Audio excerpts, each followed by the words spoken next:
The lucky dice are back, and today we're going to talk about whether or not a free-to-play player should consider spending some of their precious gems in this event. Stick around if you want to see us evaluate every tier of the rewards and the amount of gems you can expect to pay to get those prizes.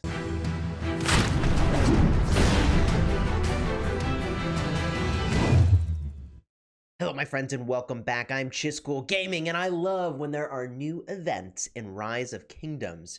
If you like Rise of Kingdoms guides that help you get value and smash the latest and greatest events when they hit the game, we're a sponsored content creator, and we're going to be talking today all about this event, Lucky Dice. So consider subscribing to the channel.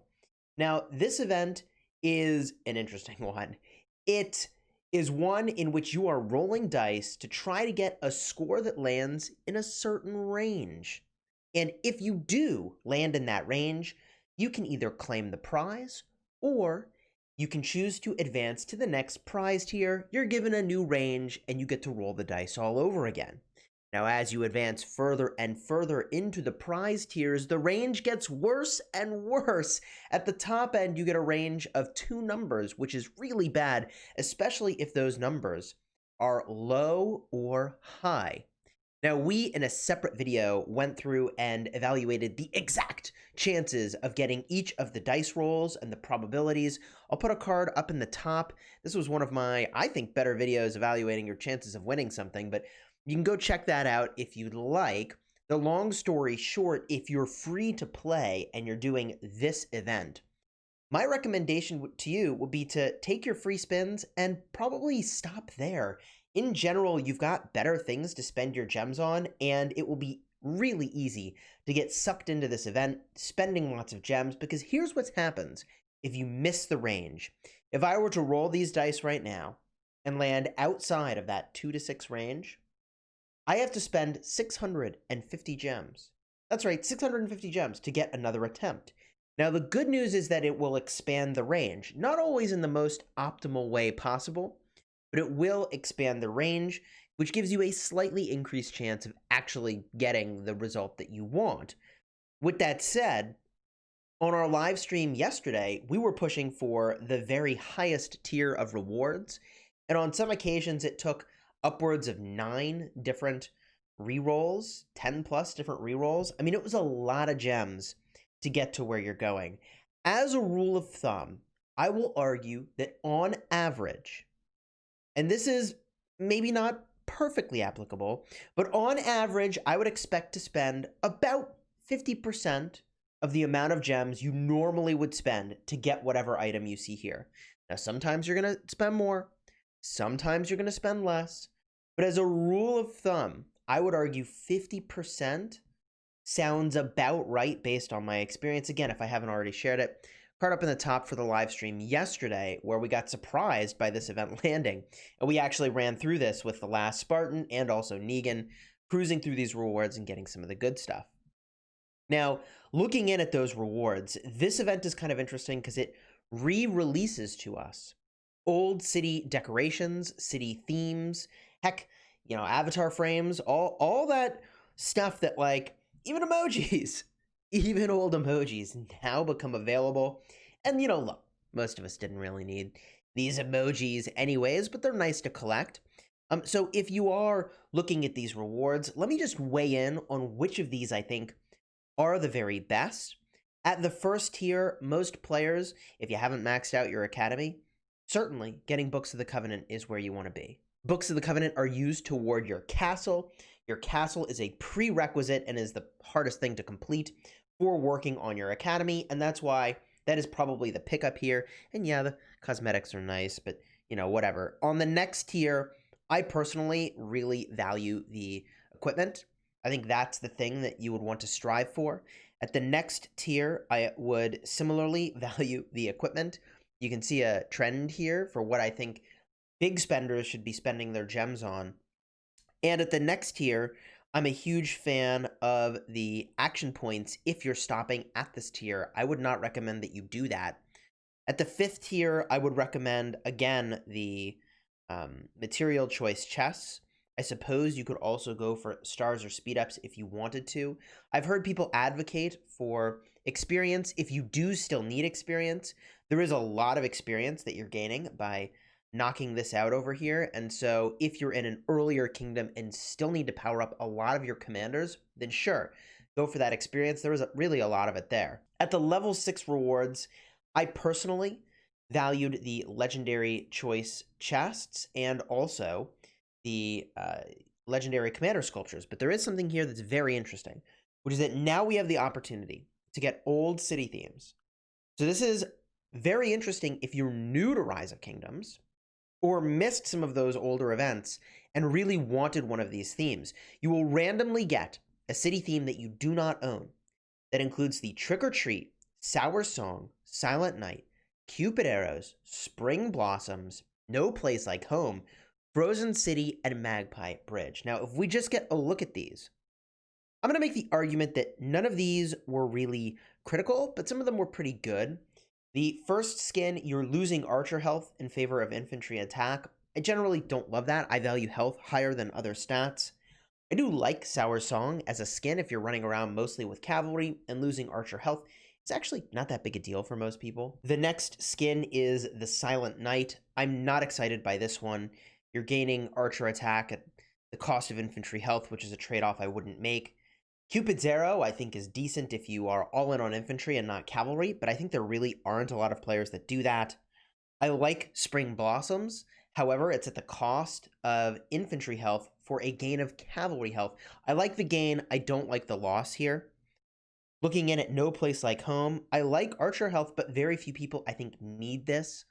I guess you could make an argument, by the way, that if you are a rally leader, which, you know, you're a rally leader and you don't have a 10% skin and you want to increase your chances on getting an older skin here, the thing you would be hunting for is some of these health-related skins, in my opinion. You would want either archer health, cavalry health, or infantry health.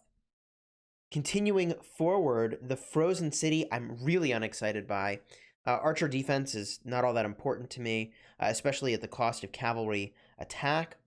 And looking forward, if there were any others, there it is, Magpie Bridge. This, I think, is one of the better ones, actually. Cavalry health at a loss of archer defense. Most people, when they're in the open field, especially if they're using 5 marches, I mean, you're going to be interested in the cavalry stats, and you might not even bring archers at all. So of all the skins, this is the one that I find actually most compelling.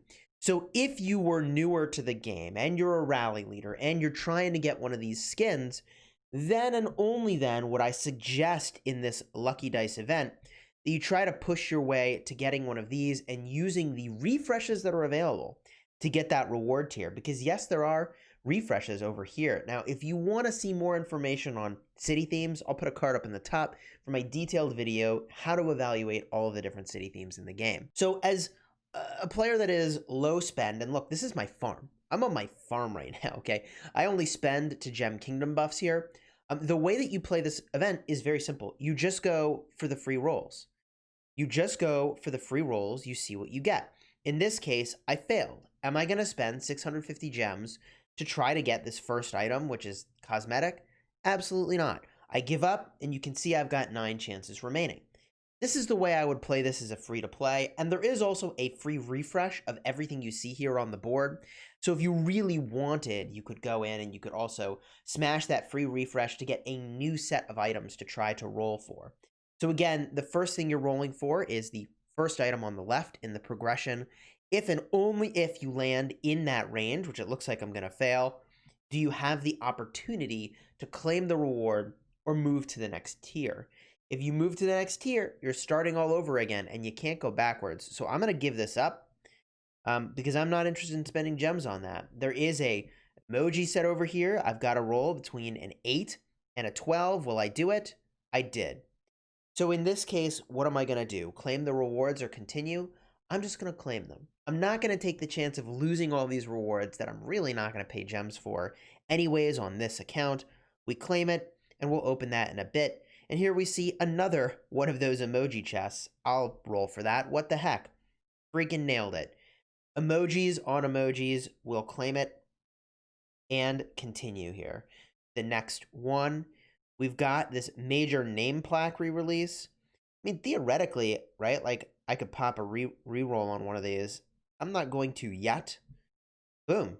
Nailed it, right? And this is, in my opinion, how a free-to-play player should rock this. Now, look, if you're a free-to-play player and you've actually done all of these things already, let's say that you don't care about the cosmetics, you have your castle maxed, you have your watchtower maxed, you're very far into the game, then you would try to go to the next tier of rewards and lock those up and see if you can get something over there. For me, this is the perfect one right here, and of course I'm not going to get it. I really need the Books of the Covenant on this account. Is it worth 650 gems to try to get those? Now, if we just go in real quick and do the math on those Books of the Covenant, you can see here, if you go to the shop, you head over to other. If you wanted to buy Books of the Covenant, they're about 10 gems a pop. So 40 Books of the Covenant would be 400 gems. You definitely don't want to actually gem that Book of the Covenant tier at the first one. If you're doing that, like, you're trying to move past the Books of the Covenant to something else if you're going to gem that. That actually is good to get for free, not good to spend gems on. So you can see here, this attempt that we've got going, it failed to try to get Books of the Covenant. I'm simply going to give that up and roll again. Now, oh my gosh, silver keys, I'll use my free refresh. Do I need these emojis? I probably don't even need them, but this is free, so what the heck? Let's just see what we get. More emojis. Claim it. Man, we're going to open up a lot of emojis apparently today. I'll show you what all of those look like. We'll see what we get here. We'll claim this one. Free to play approach for this event. Okay. So as I was editing this video, I kind of realized that, like, gosh, like, that's so many cosmetics that we got, 6 total. What if you wanted to push past the cosmetics, still be sort of free to play, and get good stuff? So now I'm on my restart project, and I thought you'd want to see, like, what if we just try to push past these cosmetics to anything that really delivers combat value to the account? So we're going to do that now, all of those roles on my restart project. And I'm not trying to spend gems on this account because I need to use all those gems for Books of the Covenant. So I'm going to give this up, and only if we make it past the first round. Of course, I would take this one if I got it. Of course I didn't, because I need the Books of the Covenant. We're going to give this up, see if we can get some rewards here. Arrows of Resistance I don't need. This would be a perfect one to skip past. Okay, so I'm going to simply continue. Now, when we go to this next range here, it is a slightly smaller range. 8 to 11, we've got to get pretty lucky. We missed it. And I'm just going to bail on this. Not spending gems. Can't afford it on this account. Give up. Have to prioritize the academy. Free roll. Land in the range. Let's see if we can get anything here. We'll hit continue. We continue. We need a 2 to a 5. Pretty low chances of that. Oh, 2, 6. Fail. Not worth the gems to me. Gonna just give it up. Man, should I just refresh this? I guess I'll refresh it when the next one is an avatar frame re-release. Let's see if we get this. We'll go to the next tier. 5 is good. 4 is fine. Okay, good so far. We'll hit continue. Okay, it's gold key time, baby. We're going to get some gold keys here. Free roll. We did. I'm just going to claim it. So 4 gold keys so far with this free-to-play approach. I'm going to roll this. We missed the range. Give up. We're going to roll this one. Hopefully we land in the range. We actually need this. Of course we didn't. Give up. We'll roll it again.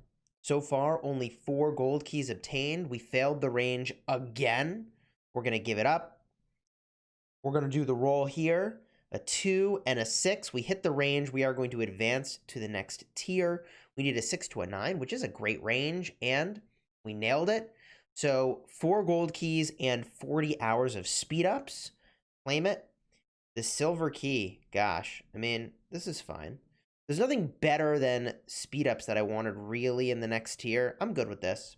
This is fine. I ended up not even using my free refresh here. 3 to 7 is a decent range. Will we blow the range? We will. All right. So you still want to use your rolls, obviously, but if you were shooting past the first spot, the rewards are less likely to be obtained because obviously you've got to roll the dice another time. For us, that meant a grand total of 4 gold keys and I think it was 40 hours of speed ups, which, like, hey, for free is not terrible. I'm sure some people will do better. Some folks will be probably less lucky. So what I do like about that lowest tier that is totally free is that, look, I have the opportunity here to get a lot of stuff that, like, they're cosmetic. You might be interested in some of those things. If I use this, I got the Sakura Fantasy, the Capitoline Wolf, and the Rhythm of Bamboo. And for my emojis, I got Cleopatra Blunder. That's actually kind of awesome. Didn't know I had missed out on that. The Charming Constance emoji. And last but not least, the Touched Constance emoji. Kind of a weird name for an emoji, but I think the way it looks is totally fine. All in all, I think this event is good for spenders, and when I rank it compared to other ways that you can spend your gems, I'm going to make the argument that your specific Wheel of Fortune seems to be one of the best ways to spend gems. I'm going to make the argument that then maybe the Universal Wheel is good. After that, the Card King is pretty solid. And I would put this below all of them, honestly. There's so much variation in the amount of gems you're going to end up spending to get the rewards that you're hunting for. The thing that I like about this event, and tends to be true of events in this game, is that the more choice you have toward what you're working on, the less compelling those rewards become, with, of course, the exception of the Garden of Infinity, which historically has been sort of horrible for rewards, but gosh darn it, if you wanted materials, it's the thing that you did. I'm pretty sure Garden of Infinity is getting a pretty major makeover right now. Pretty eager to cover that when it shows up again. If you enjoyed this video about the lucky dice, consider subscribing to the channel and checking out those cards that we shared earlier up top. One of them is for the live stream where we spent like 30 or 40,000 gems on my main. It was a pretty good time. Until next time, my friends, you have fun smashing the kingdom.